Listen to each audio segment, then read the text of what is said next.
Säga svärpodden med mig, Ali Gorgi. So ladies and gentlemen, warm welcome to this episode of Säga svär podcast. It's usually a Swedish podcast, but we do have some English episodes as well. And today is going to be an English one with a very, very interesting person. His name is William van Waganen. William will introduce himself shortly. I just want to give a brief background on why I want to do this interview. And this is because since the 7th of October, to be honest, I must say my life changed. A lot of the information that I had before that I realized was completely incorrect. And one of the things that I had incorrect information about was the war in Syria and the Arab Spring in general. I had no idea what the reason for this war was before, than just the people wanting to remove a oppressive leader. But when you dig deep into it, you will find out that the reason were not only that, it was worse than that, if you ask me. Why I realized this after the 7th of October was Syria was an important territory to this whole axis of resistance that we're now hearing a lot about since the 7th of October. The resistance meaning resistance in Gaza and their allies, you could say, more or less. So we will now have William explaining to us why this matters, why the axis of resistance in Syria are intertwined somehow, and also what this whole war in Syria was about. So William, nice to have you on. I'm very grateful for that. Oh, thank you. Appreciate the invite. It's my pleasure, William. And may I just start with asking you, why did you dig so deep inside of the information and the war in Syria? What made you go there and search for the information? Well, I've had a history in the Middle East that goes back to like 2003 when I first went to Palestine and saw the occupation there. And then I later worked in Iraq after the U.S. invasion for a small human rights group. So I spent time in Baghdad and then in northern Iraq in the Kurdish areas in 2005 and 2006. So I've been watching the Middle East for a long time. And then, you know, when the Arab Spring started, I viewed it like most people did as a grassroots uprising that started in Tunisia and then spread to many different countries and then including to Syria, of course. And for a few years, I also kind of just thought that the mainstream narrative was correct. Again, that it was just a protest against these various Arab dictators and that it was grassroots. But as I started studying the war closely as time went on, I started seeing some contradictions. And the main contradiction was that I noticed was that in the mainstream media and from the U.S. government, from the Arab media as well, there was constantly this claim that the people fighting against the Syrian government were fighting for democracy and freedom, and that the protesters that started the first protests in March of 2011, that those protests were peaceful and that the Syrian security forces of Bashar al-Assad were just deliberately opening fire and shooting protesters to try to crush these demonstrations. But again, as you look more closely, it turns out that the whole Arab Spring actually was a U.S. and Israeli-backed operation. And when it comes to Syria, that included two parts. It included using paid activists who had been trained in advance to use tools on social media tools like Facebook, Twitter, internet security tools like Tor, in order to help spark protests. And then secondly, the second part was that the U.S. and Israel and allied intelligence agencies, they took a bunch of al-Qaeda militants, primarily from Iraq, militants who had been in the U.S. prison in Buqa in southern Iraq and Basra, released them all from prison and sent them to Syria to begin an insurgency there that would coincide with these demonstrations. Other al-Qaeda-linked militants were sent by Saudi intelligence from Lebanon across the border into Syria as well. So again, instead of the mainstream narrative, which is there's grassroots protests in Syria being peaceful protests being crushed by an evil dictator, instead there were these manufactured protests and then al-Qaeda militants that would infiltrate the protests, open fire on Syrian security forces and police, kill them, Also do false flag killings. There were a lot of snipers that would open fire and kill protesters as well. And then all of that was then blamed on the Syrian government to reinforce this narrative. So again, as over time, I started realizing those contradictions, and that's what inspired me to start writing about the war, starting about in 2015. And it just kind of went from there. So then finally, I was able to finish the book just recently. And it explains, again, all the history, how this was all planned after 9/11, up until the so-called Arab Spring, and then how the U.S. was supporting al-Qaeda-related groups. The U.S. and these allied intelligence agencies were supporting these al-Qaeda-related groups while, for the first several years, while also just claiming that they were only supporting these moderate rebels from the so-called Free Syrian Army. So that's kind of how it got all started for me, I guess. All right, all right. But I heard you now mentioning two things that I would like to ask you about. And the first thing was that, as I've heard from many Syrian people, they say that these demonstrations were peaceful and they were from the grassroots, from the everyday people working 9 to 5, so to say. They were the ones that started protesting. So that's the first question I would like to ask you about. And then the second question I would like to ask you about, when you mentioned prisoners being released from Camp Bucca in Iraq, was this release planned by the people running those prisons? Did they release individuals, giving them orders on what to do to release them, or how did that go? Was it just a random event that they just released a few guys and then they ended up going to Syria and started, or was this planned? And how do we know if it was? Yeah, first, so regarding the people who protested, the people who planned and orchestrated the protests, these were people, activists being paid by the U.S. and other Western countries. But people who attended the protests, many of them, of course, especially at the beginning, were just regular people that did want a change to the Syrian government. And they were, protesting for things like freedom and democracy. But at the same time, many of the protesters, probably the majority, they were very extreme Muslims. They were Salafists who believed that there should not be a president of Syria who was an Alawite. And they believed that, a lot of the ideology of Ibn Taymiyyah, the medieval religious scholar, who issued, various fatwas saying it was permissible to kill Alawites, take their property, rape their women, things like this. So this was a lot of the people who were running the protests early on. These were Salafists. That's why they were getting a lot of support again from Al Jazeera and Al Arabiya, the two main Arabic channels based out of Qatar and Saudi Arabia, which again were U.S. allies and were kind of that the U.S. and Israel kind of outsourced a lot of this activity to. So there were, chants in a lot of the early protests saying Alawites to the grave and Christians to Beirut. And a lot of the protests were very sectarian, but of course not all. So if you're just a regular Syrian and you see people protesting and you go out to protest, you don't really know who's running them. You only think, oh, this is good, I'm going to go. And then again, when people started getting shot and killed, due to these Al-Qaeda militants and the false flag type sniper killings, people did assume, oh, this was the government. So people that were previously supportive of the government, they would see these people getting killed and they would say, oh, well, that's not good. I guess the government is bad, so I'm going to join the opposition. So there are a lot of people that were, misled by these, what were essentially psychological operations that involved these killings and protests. Regarding the Al-Qaeda militants that were released from Bucca, if people want the evidence, they could read my book because it's a bit complicated. But in my opinion, and I argue that it was very deliberate. There was not much of an Al-Qaeda, or by then it was known as the Islamic State, insurgency in Iraq by about 2010.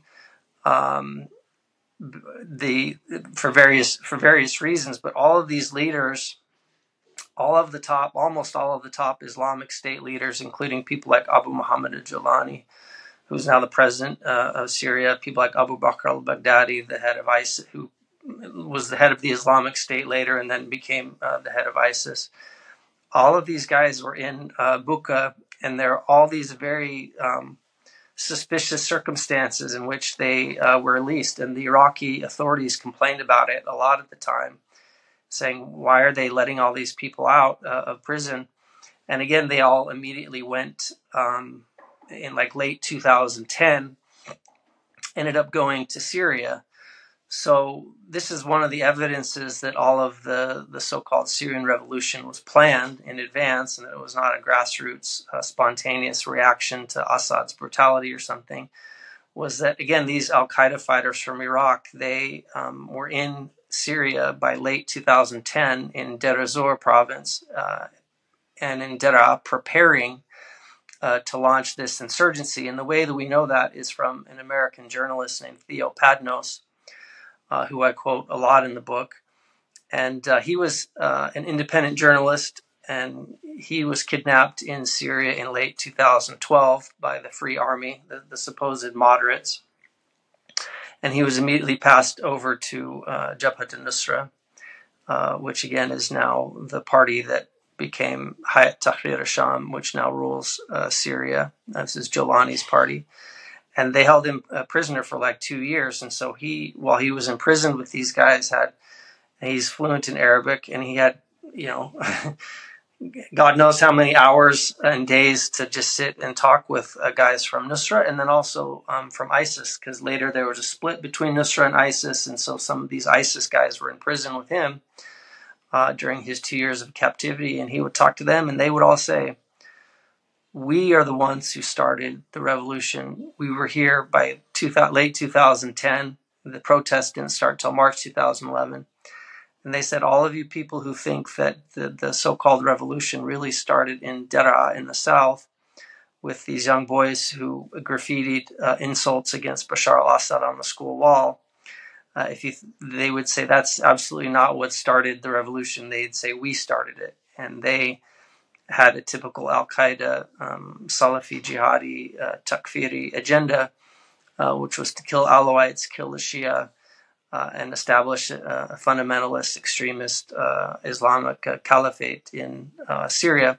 The other evidence that the U.S. was behind this and its allies is that there was a Defense Intelligence Agency memo that was issued in August of 2012. It was later leaked.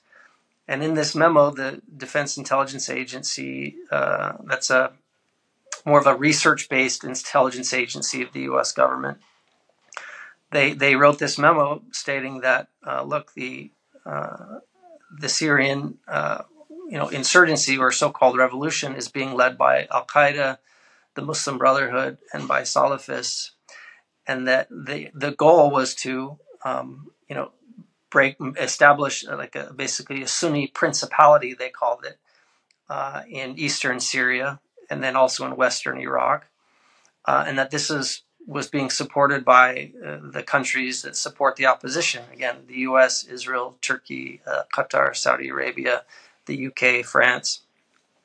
So again, in this DIA memo, they acknowledged that this was the goal, and the reason for that was for decades, it's been an Israeli objective to divide both Syria and Iraq into weak mini-ethnic states based on, in Iraq, for example, they want to divide it up into 3 parts. So there's a Kurdish part in the north, a Shia part in the south, and a Sunni part in the west. And then in Syria, they wanted to break it up into an Alawite statelet on the coast, a Sunni state in between Aleppo and Damascus, a Druze state in Sweda.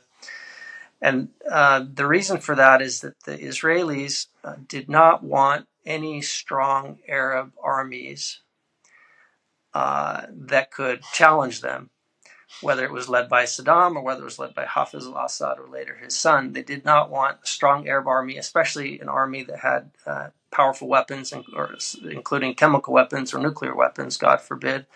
So this was their project, was to divide both Iraq and Syria into these ethnic mini-statelets. And this is what we're seeing now. This is what Jolani is doing now, of course. We can talk more about that. But this Israeli objective goes all the way back to the 80s based on something called the Yanan Plan.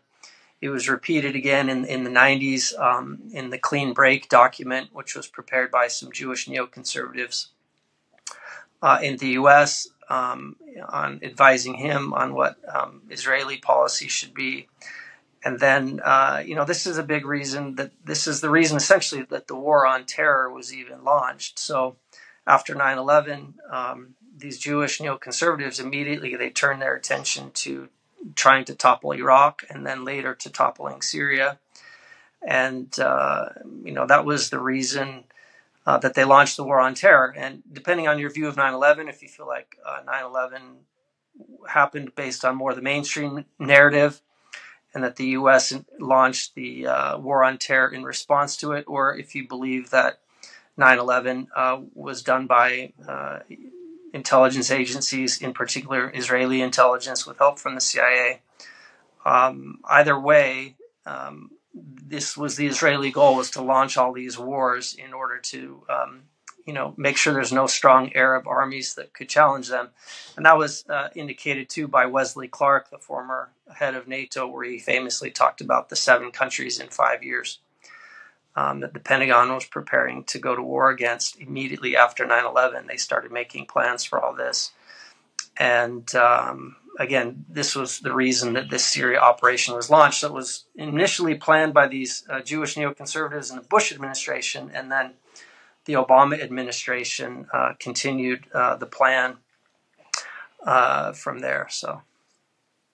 All right. Yeah. So this goes back way further than just a random Arab Spring that occurred by a person in Tunisia burning himself and then moving this revolution forward. So this was planned way before time. Yeah, and an important thing to mention is that again, there were different people in the State Department, in the CIA, in the National Security Council, that were, including Dick Cheney's daughter, who were, and people like Richard Pearl, famous Jewish neocon. These type of people were making plans to go after Syria in like 2007, 2008, 2009, this period, again, starting with Bush and then going into the Obama administration. But in one of the biggest pieces of evidence that this was the reason to launch the Arab Spring, and that the Arab Spring was not a grassroots protest movements in all these different countries, was a U.S. government document called Presidential Study Directive 11. And this was reported on later on by the New York Times and the Washington Post. They had some articles about it. But basically what happened was in late 2010, September, if I remember right, the Obama administration held a series of workshops, meetings between the National Security Council, State Department, the CIA, as well as some tech companies like Facebook, etc. And they all got together and made this plan basically to launch the Arab Spring. And it's called Presidential Study Directive 11. And the whole purpose was to transition these secular Arab governments, have them do a democratic transition, they called it, to getting away from these Arab nationalist dictator strongmen, and transition towards having more, I won't even say democratically elected, but having basically Muslim Brotherhood dominated governments. And so the way to do that, again, was to spark these protests using things like Facebook. And then it involved false flag snipers killing protesters, so that then the leader of that country could be blamed. And then immediately, once people are starting to be killed in these protests, President Obama could come out and state, Bin Ali in Tunisia, he's lost legitimacy, he needs to go. Hosni Mubarak, he's lost legitimacy, he needs to go. Ali Abdullah Saleh in Yemen, he's lost legitimacy, he has to go. And then, of course, Muammar Gaddafi in Libya. But in each of these countries, there were snipers, there were false flag snipers, unknown, people didn't know who they were, who were killing large numbers of protesters. It happened in Tunisia, and like clockwork, the phenomenon spread to Egypt, and then it spread to Yemen, and then it spread to Libya, and then finally it spread to Syria. And again, the whole goal is to overthrow all these governments and to replace them with the Muslim Brotherhood-led governments. But Syria was really the jewel, I don't think it was too important for the U.S. to overthrow bin Ali because Tunisia was largely allied with the U.S. It wasn't that important for the U.S. to overthrow Mubarak because Mubarak was a U.S. ally and was collaborating with the Israelis. But the big one was to do all this to get Syria. So it almost seems like the Arab Spring and these other countries were kind of like trial runs. But again, in Syria, it wasn't just that they sparked these protests and did the false flag sniper killings at the protests themselves, but they also unleashed this al-Qaeda-led insurgency in order to, create a sectarian civil war, create chaos, and then eventually divide the country, which again we're seeing happen right now as a result of the massacres earlier this year in the coast against Alawites, and then recently in Sweden against the Druze. That all plays into it. But anyways, those are some of the evidences that this whole thing was just fake. And as some people say, I don't know who originally said this, but some people say the massacres are real, but the wars are fake. In this case, it was the massacres were real, but the revolution was fake. So that's just important for people to understand. Yeah, but William, may I ask you, when you mentioned this, you mentioned that it was orchestrated and there's a lot of evidence about it, but I still want to emphasize the other side of the argument that would say, well, how would America plan that a kid draws some graffiti on a school wall and then gets tortured by the government? How would America plan that to organize all these protests? They have nothing to do with this protest word, just by the people getting tired of being treated badly by their government? Well, that's a very good question. So it's not that the Syrian government, for example, was perfect, but every Syrian I've ever talked to, even the ones that hate Assad, when you ask them, hey, how was life in Syria before 2011, before the war started? And I've yet to have someone say that life was terrible and that things were really bad here. They definitely would say, if you talk about politics, you're going to be in big trouble. You'll be hauled off to jail. They say that, but if you just don't talk about politics and you were just going about your life, like life in Syria was good. There were jobs. Things were very inexpensive. You could get married. You could buy a car. You could buy a house. I mean, Syria is not a huge country, and it has many resources. It had a lot of tourism at the time. It has oil. It has places to grow food, and so life in Syria was quite good. But it did resemble all these other Arab governments. In Egypt, if you talk about Mubarak, you're in big trouble. In Jordan, if you talk about the king, you're in big trouble. In the Kurdish region of Iraq, if you talk about Masoud Barzani, you'll be disappeared and tortured and killed in no time. In Saudi Arabia today, it's still the same case. Saudi Arabia today. So that was essentially the case in Syria, but this was, if you were not like a political activist and you were not receiving money from the West to try to destabilize the government and cause problems, you could go about your life.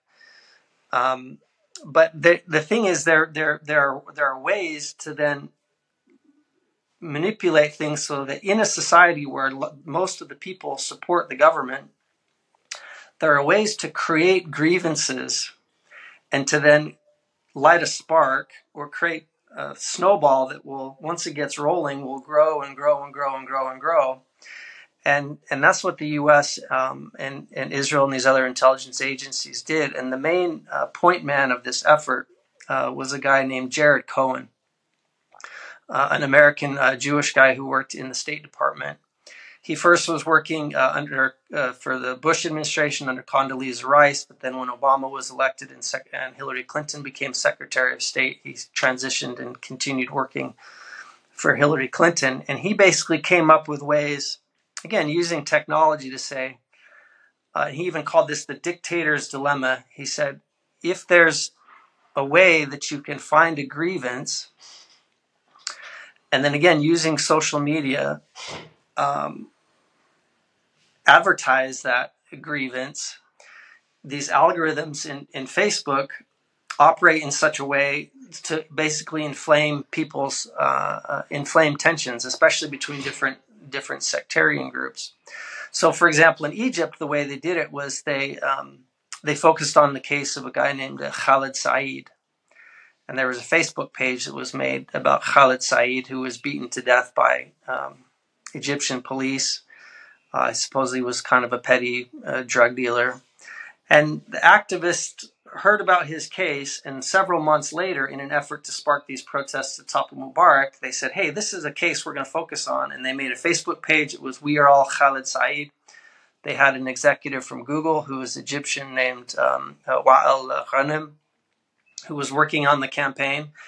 And they used that to try to, as a trigger or a spark to then create these bigger protests. So in addition to simply finding an existing grievance, you can create new grievances, again, by using false flag snipers. If you can get some small protests going, and then you come and unknown people show up and kill a bunch of people and blame it on the government, then these grievances can grow. So in the case of Syria with the kids in Dera, they were actually manipulated by some older activists to write graffiti on the walls of a school. And this campaign to write graffiti insulting Bashar al-Assad, it didn't just happen in Dera. It wasn't just a couple of kids who just didn't like the president and said, we're going to go write graffiti. This was a coordinated campaign. It took place in many places in Syria where they were writing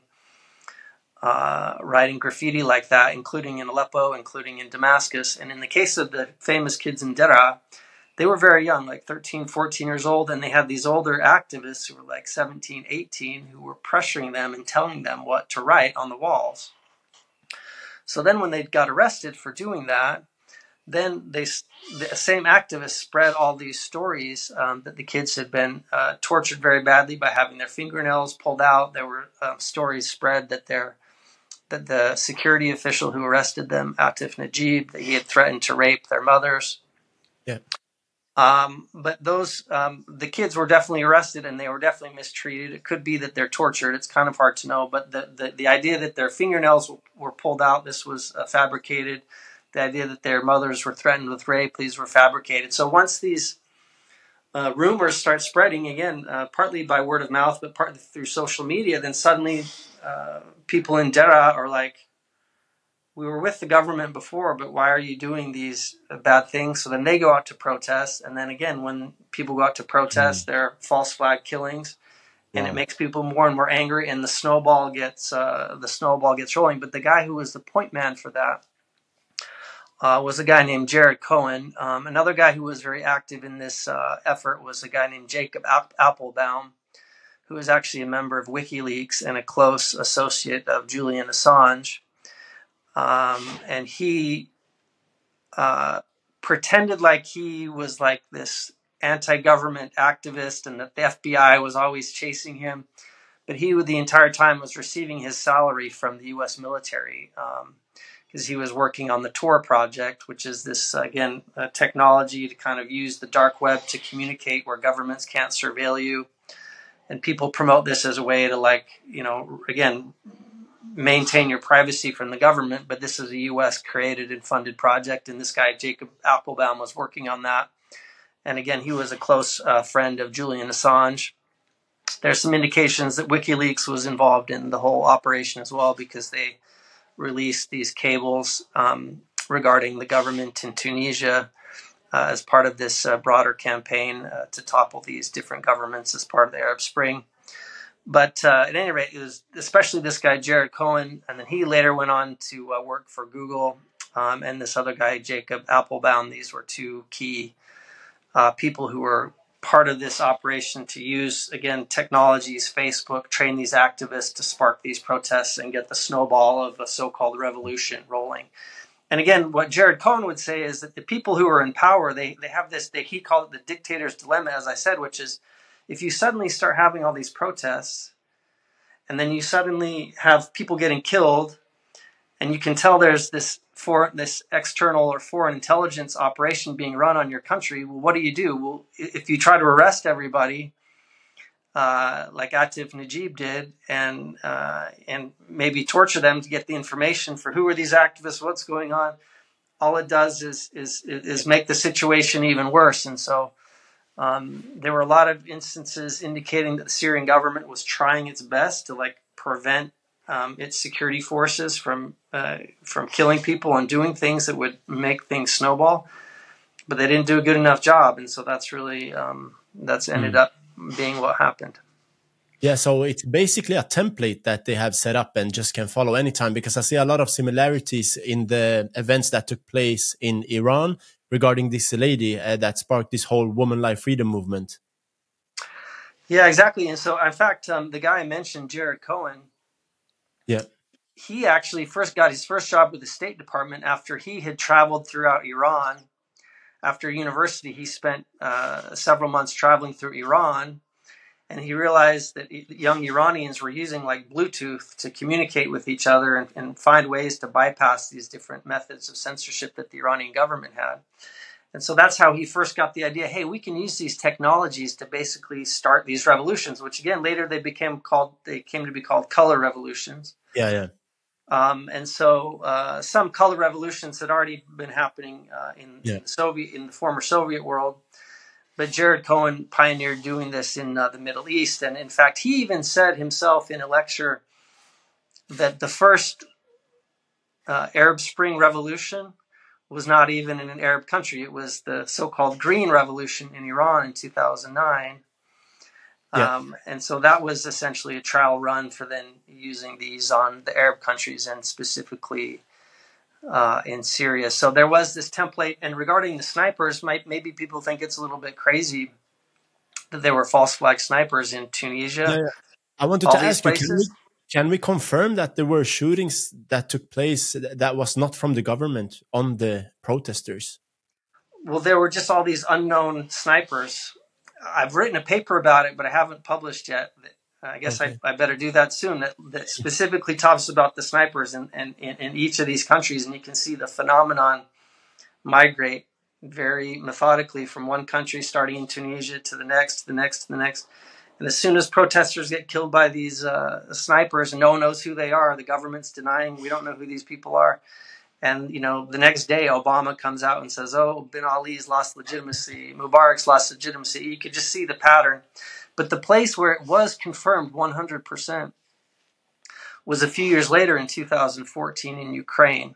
And I imagine maybe your listeners are familiar with events in Ukraine in 2014 during the Maidan revolution, where these U.S.-paid activists were trying to topple the pro-Russian Ukrainian president at the time. And in this big main square in the capital, Kyiv, there were big protests, and there were all these snipers shooting and killing protesters. About 100 protesters were killed. But there's been a very, very detailed analysis of this by a Ukrainian professor that teaches in Ottawa in Canada, named Ivan Kachanovsky, and he detailed he just wrote these extremely long and detailed studies that totally confirm that those protesters were not killed by the Ukrainian police supporting the pro-Russian Ukrainian president. Instead, they were killed by these neo-Nazi far-right groups who were among the protesters. They were at the top of the Hotel Ukraina, and they had guys up on the upper floors, and they were shooting the protesters. So the police would be in front of the protesters, and protesters would be confronting them, and these protesters were being shot in the back of the head. So anyways, that's exactly what happened in Ukraine. They used those same methods in all the Arab Spring countries. So they used the same template, we could say. They just exported it from Iran, tried in Iran and Tunisia and Syria and all over those places, and they exported it to Ukraine as well. Exactly, yep. Damn, man, this is some scary stuff. They found a winning concept, and that's a bit scary. But all right, so if we go back to Syria, when I speak to Syrian friends that are, anti the former government, we argue back and forward we could do it for days. They would still say that no, that even the armed groups and armed they would call them resistance groups against Bashar al-Assad, such as HTS, those who govern Syria today, that were formerly Jabhat al-Nusra Front, and as well as the Free Syrian Army, and some even sympathizers with ISIS, but not too many of them. But they would say that they were like just Syrian people that were carrying these weapons. but they would never say who armed these groups. So can you tell us a little bit about these different groups and who armed them and who they were? Yeah, sure. So again, even some of the people fighting against the government, some of them were just regular people. Some were doing it for money. Some were doing it because they thought it was the right thing to do. Again, having been affected by this big operation to use these false flag killings to convince people that the government is evil and should be overthrown. So there were, of course, some just regular people joining these groups, but by and large, the groups that were fighting the government, the vast majority were Salafist groups, made up of guys that were fighting the government because it had an Alawite president. They were fighting for sectarian reasons, again, based on the ideology of Ibn Taymiyyah.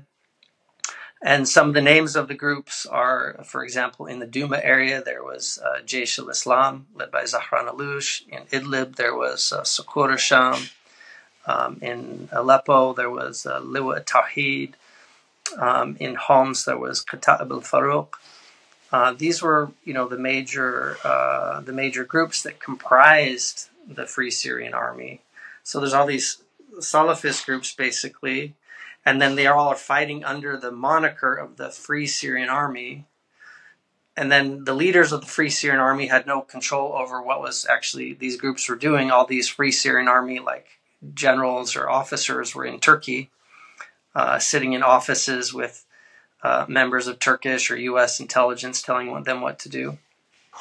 But all of these groups were getting their weapons, from these foreign intelligence agencies, from Saudi intelligence, from Qatari intelligence, Jordanian intelligence. And over time, the main way of doing it was the U.S. would go buy weapons in Eastern Europe, like in Serbia, Croatia, places like that.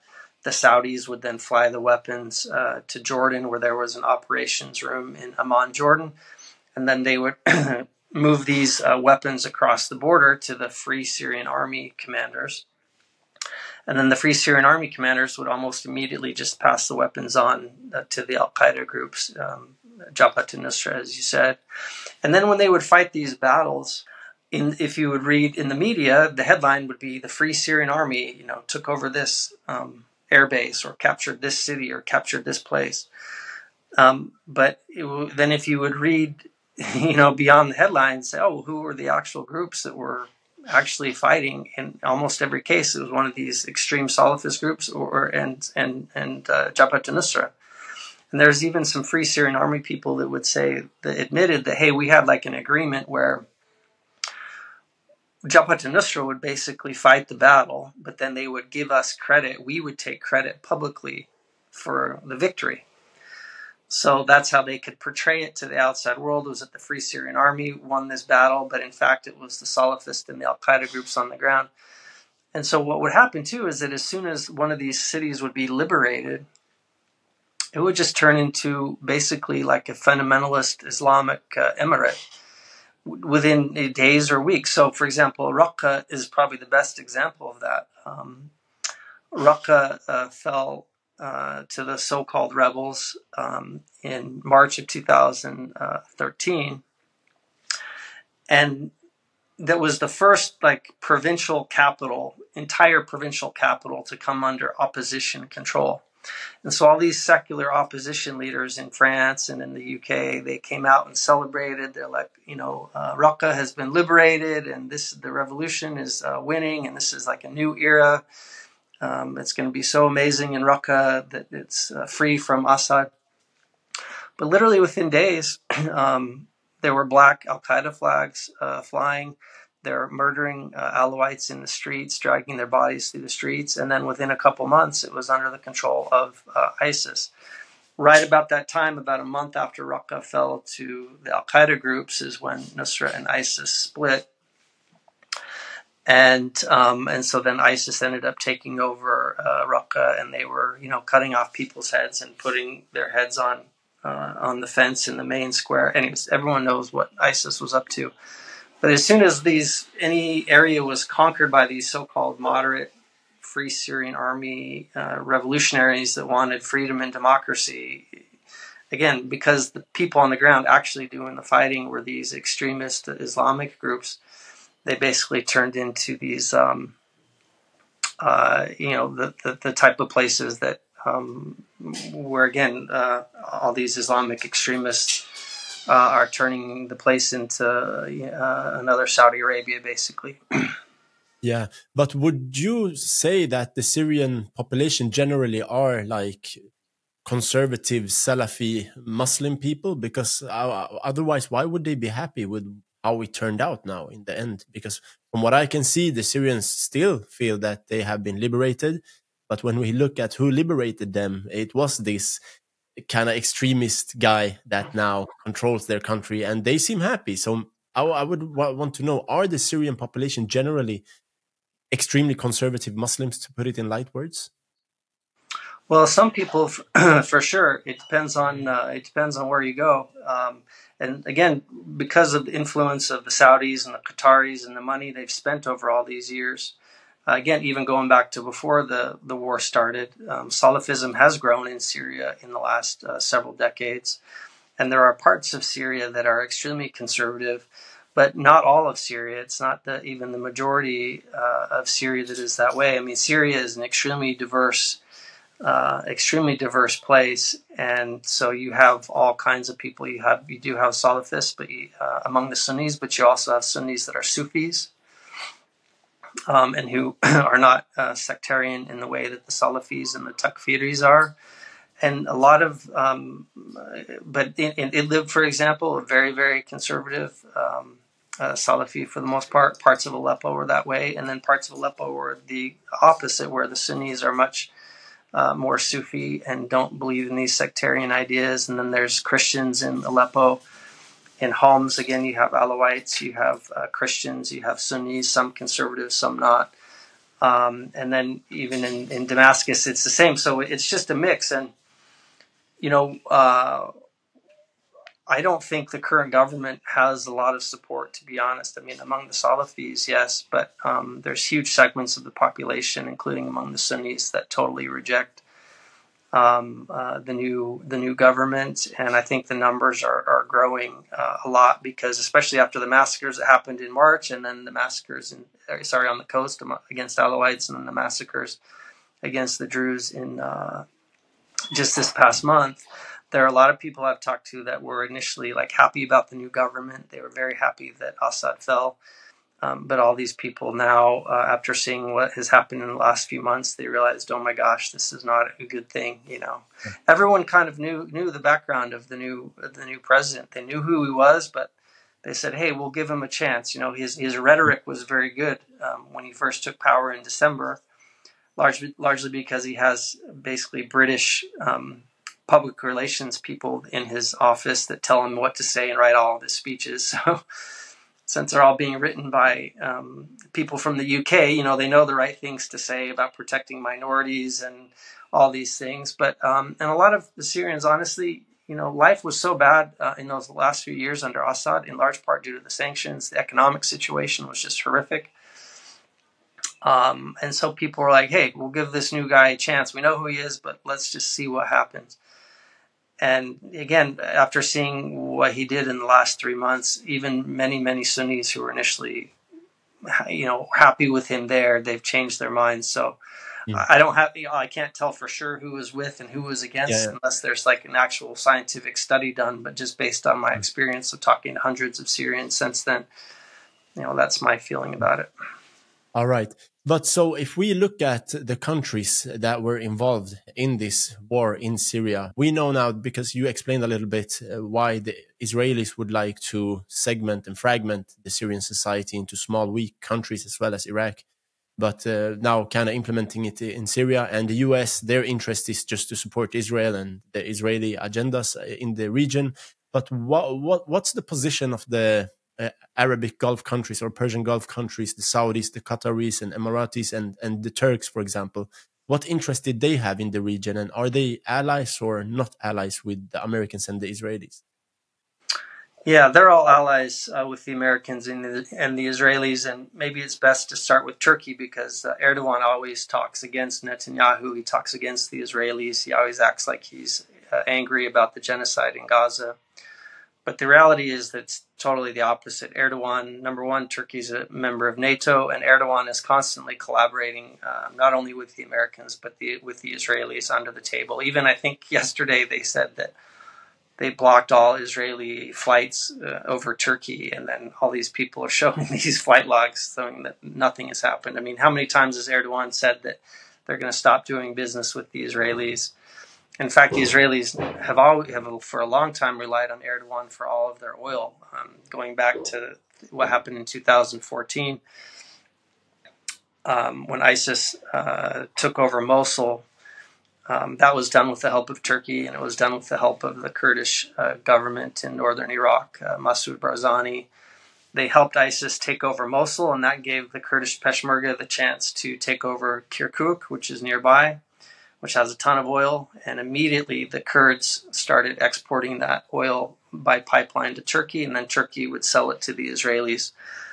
And within a year, just like by 2015, the Israelis were getting 77% of their oil from Kurdistan via Turkey.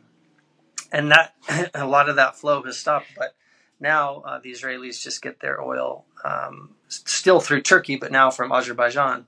So if Erdogan really wanted to stop the genocide, of course, all he'd have to do is just, block the export of Azerbaijani oil to Israel, and the war would be over tomorrow. So Erdogan has to be understood as an Israeli agent, essentially. The other thing is it's in his interest to divide Syria as well, because the Israelis want to take the south, which again we're seeing very clearly regarding Sweda. But the Turks, Erdogan's basically a neo-Ottoman, where he wants to reestablish the Ottoman Empire, or to the extent that he can. And so he views cities like Mosul in Iraq and Aleppo in Syria as basically that they should be Turkish. And, he wants to take over these areas in northern Syria. In fact, ever since Al-Qaeda and Jabhat al-Nusra took over Idlib in 2015, basically Idlib became practically a part of Turkey. They were using Turkish money, Turkish cell phone service, all kinds of Turkish, everything you see in the grocery shops in Idlib, it's all Turkish food, produce. So basically Idlib became like a colony of Turkey where they could just dump all their excess products. And that's what Aleppo has become now as well in the last month. So for Erdogan, it's very advantageous to divide Syria as well. The Israelis can have the south, he gets the north. And then with the other countries, the Saudis, again, they are working closely with the Americans and the Israelis, and they basically fall in line. And they're happy to see like a fundamentalist Sunni government here as well. The Qataris, of course, have a big interest in exporting natural gas to Europe, and the easiest way to do that is potentially through a pipeline through Syria. The Turks are very interested in that as well. Erdogan wants Turkey to become like a regional energy hub. So he wants to work with the Israelis as well to have Israeli gas from the fields in the Eastern Mediterranean sent by underwater pipeline to Turkey and then to go to Europe. The Qataris want to send their natural gas across Syria to Turkey and then to Europe. So this is all, part of Turkey's effort to be like a regional energy hub. Right now, Israel is exporting natural gas, but it goes to to Egypt, and then they have to liquefy it because there's no pipeline. So they have to send it to Egypt. They have to liquefy it, put it on tankers, and then ship it by sea. And it's just a lot harder than doing it through a pipeline via Turkey to Europe. And especially with Russian gas getting cut off from Europe as part of the Ukraine war, natural gas is big business right now. So, got it. But okay, so for these countries to be able to control the gas flow and the resource for areas with the gas or oil, they need to control the specific area where the gas is located, basically, and also to secure the ways of flow from one spot to another spot. So they use these different armed groups, such as Al-Nusra Front and ISIS, for example, and the Free Syrian Army. But at the same time, many of these armed groups were considered terrorist organizations. So how could you label an armed group that you actually support as terrorists and yet support them? This kind of doesn't make sense. Yeah, on the face of it, it seems odd, but anytime you're trying to do something covertly and you don't want to be blamed for it, the best way to do it is to make it seem like this group that you're using is actually your enemy. So it really helps to have people think that Al-Qaeda is the enemy of Israel and the U.S. It really helps to think that ISIS is the enemy of Israel and the U.S. And if you constantly talk about them being terrorists and saying how evil they are, this only helps. That then when you're using those groups to achieve your objectives, it becomes really hard for people to identify and understand that. So you have to know, what is the U.S. and Israel saying about these groups publicly versus what are they doing under the table with them? Exactly like Erdogan saying he's opposed to the genocide in Gaza publicly, while under the table he's aiding the genocide. It's the same thing, and it's really hard to kind of get that through our heads. I mean, maybe, do you remember the case of James Foley, for example? No, no. He was an American journalist that was kidnapped in Syria, also in 2012, and then he was later allegedly, to be honest, I'm not sure, this might have been a psychological operation too. But allegedly he was, beheaded by ISIS later in 2014. Okay, yeah.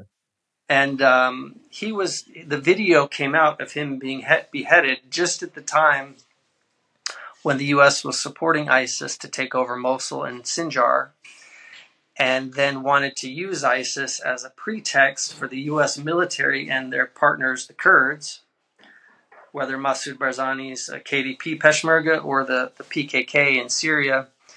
The U.S. flipped their policy, where initially they were supporting ISIS to take over all this territory and create the caliphate. And then they pivoted, and the next stage of the plan was to partner with the Kurds and then go into all these areas that ISIS controlled and defeat ISIS, and then just leave those areas under Kurdish and by extension U.S. control. So right when the U.S. needed to intervene in Iraq to fight ISIS, this video of James Foley supposedly being beheaded comes out, and everyone in the U.S. sees it, and everyone thinks, oh my God, look how evil these ISIS guys are, and look how righteous America is. And let's send the Air Force, and let's intervene in Iraq again, because ISIS is evil. But the whole time this was all being manufactured by the U.S. and by Israel and these different intelligence agencies. So again, we always have to just pay attention. Just because they're saying something doesn't mean that's what's happening, All right. Yeah, so I get the sense that these powerful governments or interests, they're willing to do whatever it takes, and no matter what, just to achieve their goals and targets. They're willing to just cooperate with the, let's say, devil, just to take advantage of a certain thing that he could provide, and then just to turn their back against him the other day, just to keep achieving their goals. That's the sense that I have. Yeah, they're just tools, and sometimes you might support them, sometimes you might fight them, but at the end of the day, these groups are created and being controlled by intelligence agencies. They're not just like the Arab Spring was not grassroots. ISIS was also not grassroots. Yeah. All right. So when labeling an organization a terrorist organization, that's just to give plausible deniability, to say, no, they were terrorists to us, we would never cooperate with them, Yeah, you said it much more concisely. That's a better answer than mine. Yeah, thank you. It was based on your explanation. All right, I have a few more questions that I want to raise with you. When speaking to Syrian people that kind of hated Bashar, they would always say Iran ruined our country together with Hezbollah. They killed innocents just like left and right, entered areas and shot every civilian in their way to achieve their goals. Iran ruined our country. That's what I always hear. And Iran is the worst enemy. We also had Al-Shara or Jolani saying that our enemies are the same enemies as Israel has. It's Iran. Even though Russia were the ones dropping the airplane bombs, but still Iran is the worst enemy. Is it any truth to it? Well, again, I guess the thing to remember is Syria was a stable, relatively prosperous country, especially by the region's standards in 2010.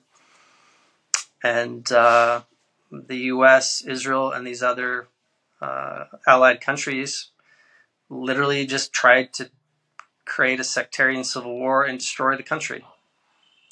So Iran had no part of that. And later Iran intervened. And, you know, like in any war, both sides are going to do some bad things. I'm sure the Iranians did bad things. You know, Assad's guys did bad things. I talked to a lot of people who say that they had relatives that were arrested for no good reason and disappeared in the prisons, and they never heard anything about them again. But the key is that none of that was happening before the U.S. and Israel started the war in the way that I described earlier. And so all of these bad things that the Syrian government, you know, also did throughout the course of the war, and that the Iranians might have done, was just kind of a consequence of the war itself beginning. You know, that's not to justify what they did, but again, in any war, you have people on both sides doing terrible things. It's not like anyone was innocent. But Iran was not the cause of all this. And, you know, regarding Russia, I don't know if you want to talk about the Russian role,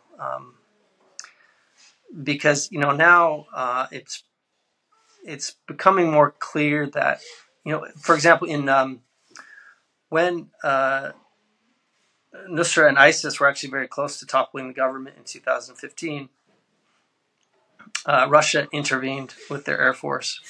And as you mentioned, a lot of the destruction here in Syria, in Aleppo, in Yarmouk, in parts of Damascus like Jobar, was from Russian bombing. And it's now kind of clear that the Russians, although they were supporting Assad, they've essentially been kind of collaborating with the Israelis, you know, throughout that entire period. There are a lot of Israeli Russians. A lot of Russian oligarchs are Jewish, have Israeli passports. Putin is very close with the Chabad Lubavitch, the Jewish religious movement.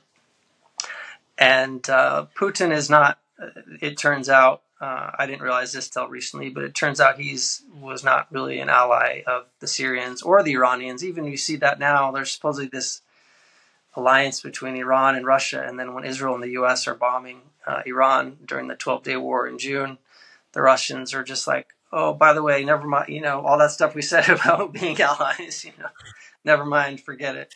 Yeah. I mean, Putin and Netanyahu are close. They're really working together. So when I look back even on the 2015 Russian intervention, for a long time I had the view that, well, because ISIS and Nusra were about to take over the country, and Damascus was on the verge of falling and would have become just like Raqqa.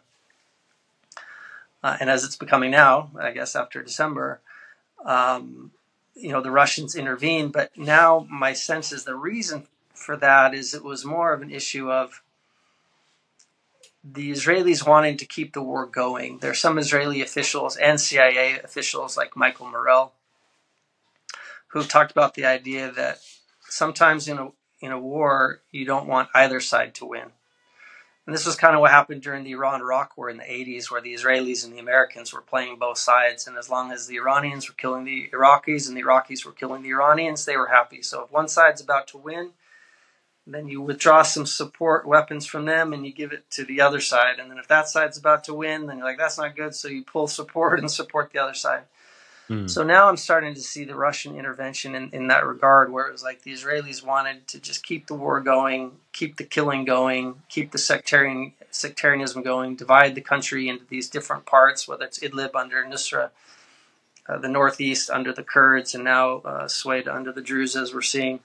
And so with Nusra and ISIS getting that close to toppling the government in Damascus in 2015, that's when the Russians stepped in to just kind of balance it out and keep the war going and make sure that it got divided properly in the end. So yeah, the Russians, they destroyed a lot They just Russian Yeah. bombing destroyed a lot. Yeah. All right. But so could we say whether it was Hezbollah and Iran that really started the unaliving civilians there? Because that's the sense I get a lot of times. Is it any true to it? Right. No, that's not No. the case. Yeah. Right. Okay. So I have a few more questions, William. Do you have a little bit more time, or? Yeah. Let me just check my phone because there's not much Yeah. Sure. electricity here, and All right. All right. until my Perfect. phone dies, but I have time. All right. What time is it now, if I can ask? And now it is. Wait, let me check. So you're an hour ahead, and now it is 11:16. So it's 12:16 in your. Oh, okay. I got probably about 15 more minutes. 15 more minutes. All right, then let's just quickly roll through it. And I'm very grateful for you taking this time, William. To be honest, I think that if you want the most details on the war in Syria, I think you're the guy. And I hope that people realize it, and that your book that I recommend to everybody, named Creative Chaos, starts selling. And if you really want to deep dive into it, then that book is the place to go. And great work, William. I just want to tell you that. So a few more questions. I want to bring up I hear a lot about an area called Yarmouk. I don't know what happened there. And another area called Ghouta. And what about those places? Because that's something that comes up a lot of times. And people in Syria, or Syrian people, say, look at what Bashar did in Yarmouk and Ghouta. What happened in those places? Yeah, so Yarmouk is a Palestinian refugee camp in southern Damascus. And Yarmouk, again, Palestinians were given refuge there and allowed to build homes and build a camp after the Nakba in 1948. And they were given all of the rights of Syrians except for citizenship and the right to vote. But otherwise, unlike in Lebanon, they could work jobs. They could live their lives freely. The Assad government supported the Palestinian factions. There were offices for the Popular Front for the Liberation of Palestine, or the PFLP. There were offices for Fatah. There were offices for Hamas. The relationship with Fatah wasn't great, but they were still allowed to operate.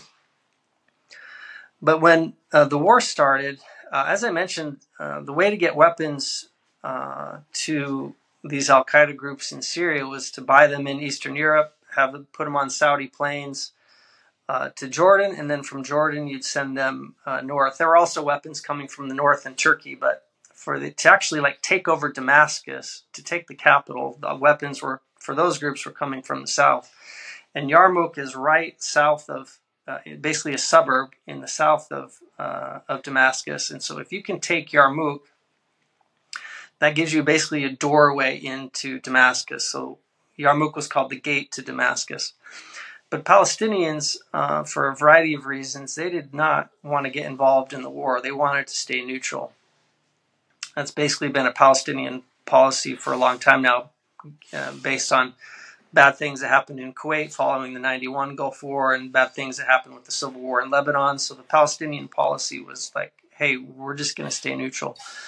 But the al-Qaeda groups wanted to take over Yarmouk to use it as a base to continue the assault on Damascus. So in November of 2012, there was this major airlift of additional weapons coming from the CIA to Jabhat al-Nusra.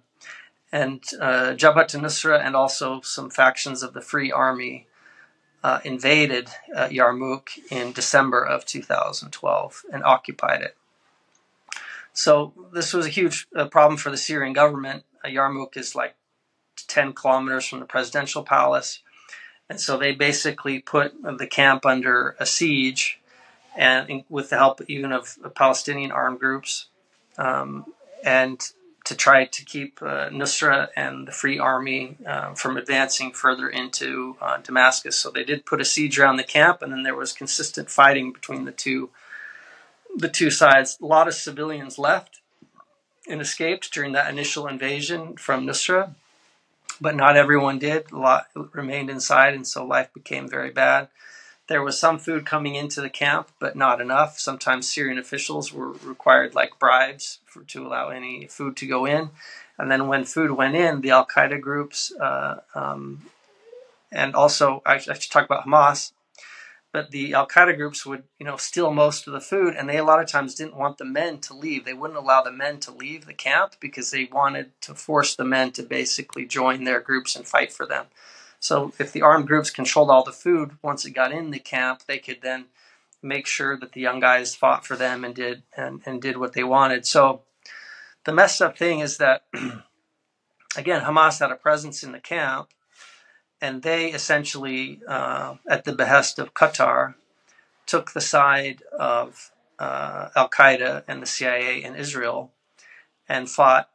They created their own group within Yarmouk called Aknaf Beit al-Maqdis, and they fought alongside Nusra and the Free Army groups. And then on the other hand, they were mostly PFLP guys under Ahmed Jibril that were working with the Syrian government to try to prevent these groups from, again, using it as a base to attack Damascus. So over the course of the next few years, ISIS ended up getting a presence in the camp. Jabhat al-Nusra allowed ISIS to come into the camp. That was in 2015, that time where I mentioned where ISIS and Nusra were very close to toppling the government itself, because ISIS was right there in Yarmouk, and then the Russians intervened.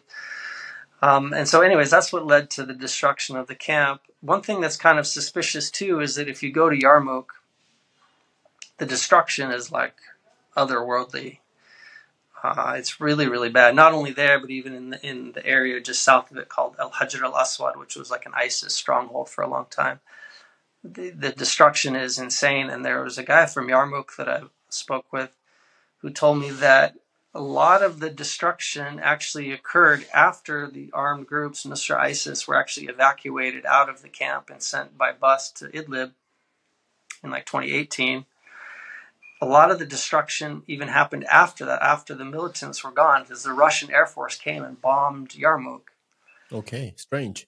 And I have to kind of look into that more to know, fully how true that is. But some people speculate that, again, knowing now that the Russians are kind of working on the Israeli side, maybe it's no accident that the Russians basically tried to wipe out Yarmouk. And now there's the idea that because the land is not owned by Palestinians, the houses were owned by Palestinians, but the land is owned by the government, that now the new Syrian government can go in, never allow Palestinians to return, and basically just use the land for development projects and to make a lot of money and get rich. So anyways, it's just really messed up that Hamas took the side of Qatar, Turkey, and Israel, and basically helped to destroy Yarmouk, which was considered the capital of the Palestinian diaspora. It's hard to understate how important Yarmouk was in terms of Palestinian life outside of Palestine. This was the capital of the diaspora, essentially. And so when Yarmouk was destroyed, it's just a huge tragedy similar to the Nakba in 1948. So we have Hamas now. They've been, let's say, cooperating with both sides, the Axis of Resistance and Iran-led side, if we call it that, and also the Qatari and Islamic Brotherhood side that kind of cooperates with America and their interests. So they've been on both sides of the fence. And strange to think about it, but at least we know where they stand today, so it's kind of clear. But what about Ghouta, the other area? Ghouta, again, this, of course, the events in Ghouta became famous because in August of 2013, there was an alleged chemical attack where, according to the opposition narrative and the U.S. and Western media narrative, the Syrian government launched a chemical attack in Ghouta, which is a suburb of Damascus in the east of the city. A very conservative area that was home to an armed group called Jaish al-Islam, which had support from Saudi intelligence. So supposedly the Syrian army under Bashar launched these rockets full of a chemical called sarin into eastern Ghouta and killed, possibly as many as 1,400 people. But as I show in the book, I won't get into the details because it would take a long time. But if people are really interested in the nitty-gritty, they could buy the book. But basically, it was a false flag. The idea was that if they could carry out a false flag attack that is so horrific, because they filmed all the bodies of the victims, and of course sent the videos to Al Jazeera and to CNN, and it spread across the world to just give the impression that Bashar did this terrible crime. That's a big part of propaganda, is just flooding the information space with the narrative very quickly, and then even if it gets debunked later on, that initial impression stays with people. So to this day, most people think that Bashar did this, but he didn't. But the idea was, if you could blame Bashar for something so heinous, then that could give the Western countries, the US, Britain, France, the excuse to go ahead and then do a major military campaign or a bombing campaign against Syria to destroy the Syrian army entirely, which was again an Israeli goal, major Israeli objective, to destroy the Syrian army, make sure there's no strong Arab army that could oppose them, as I mentioned. And so that was the plan. If you can blame Assad for this attack, then the US and these other countries can bomb. There was also the intelligence agencies had cooperated with Nusra and the Free Army groups on the ground to actually launch and attack a big offensive on Damascus, including from, say, in the south in Yarmouk, but also from the direction of Ghouta, to topple the government that would be in conjunction with the bombing campaign from the air. So all those preparations were in place, which is another sign it was a false flag, is that the U.S. and Israeli intelligence had trained a bunch of additional Free Army people, sent them into Syria, that they had reached as far as Ghouta. And again, there was another groups that were going to come from the north, getting weapons from Turkey, and they were going to basically take over the capital. And in the end, Obama got cold feet. He kind of realized he was getting manipulated by the Israelis, by the Saudis, and by his own CIA. And he knew that if things go wrong, there's, he would be blamed for it. Just like Iraq became this big mistake, and George Bush was blamed for it, even though not to say anything nice about George Bush, but he was not the driving factor of the invasion of Iraq. It was the Jewish neocons.